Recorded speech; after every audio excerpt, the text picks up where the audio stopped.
ငွေနဲ့ဝယ်လို့မရအောင်တန်ဖိုးကြီးတဲ့အရာ10ခုလောကမှာဘဝတစ်ခု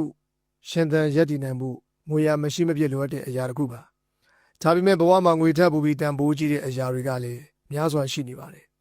အဲ့ဒီအရာ10ခုကိုအခုပြပြပေးတော့ပါမယ်နံပါတ်1မိဘ2ပါးဆုံးရှုံးသွားပြီးရင်ဘယ်တော့မှပြန်မရနိုင်တော့တဲ့အရာတွေထဲမှာမိဘ2ပါးပါဝင်ပါတယ်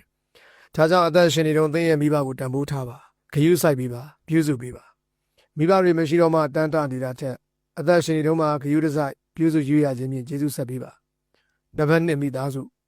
လောကမှာသင်ဆိုးသည်ဖြစ်စေကောင်းသည်ဖြစ်စေသင်ရဲ့ဖြစ်တည်မှုတိုင်းကိုအရှိတိုင်းနားလည်လက်ခံပေးနိုင်တာကသင်ရဲ့မိသားစုပါ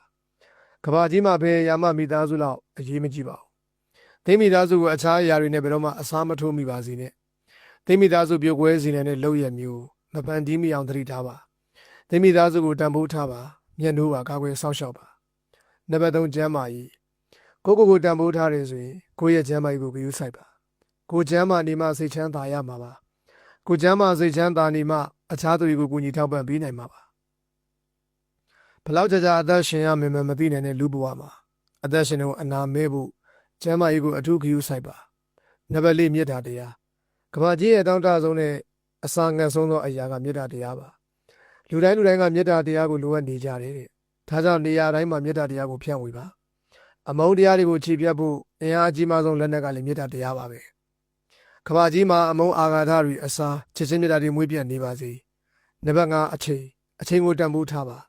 အချိန်ဟာသင်ရဲ့ဘဝသင်ရဲ့အနာဂတ်အတွက်အရေးကြီးပါတယ်အချိန်ကိုအကျိုးရှိအသုံးပြုတတ်ဖို့ကိုသင်ယူပါသင်အောင်မြင်တာကြာရှုံးတာကအချိန်ကိုဘယ်လိုအသုံးချသလဲဆိုတဲ့အပေါ်ကို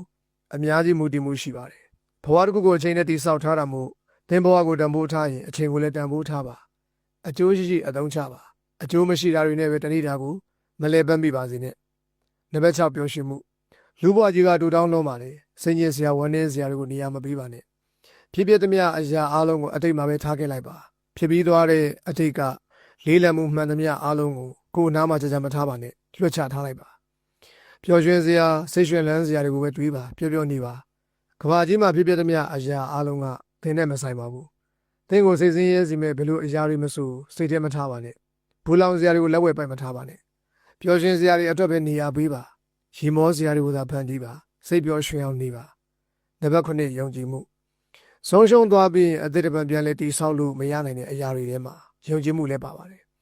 လူတွေကသင်နာမည်ကိုကြားလိုက်တာနဲ့သူဆိုရင်တော့ယုံကြည်ရပါတယ်ဆိုတဲ့အဆင့်ထိဖြစ်အောင်နေပါလူတယောက်ရဲ့ယုံကြည်မှုကိုဘယ်တော့မှလွဲသုံးစားမလုပ်မိပါစေနဲ့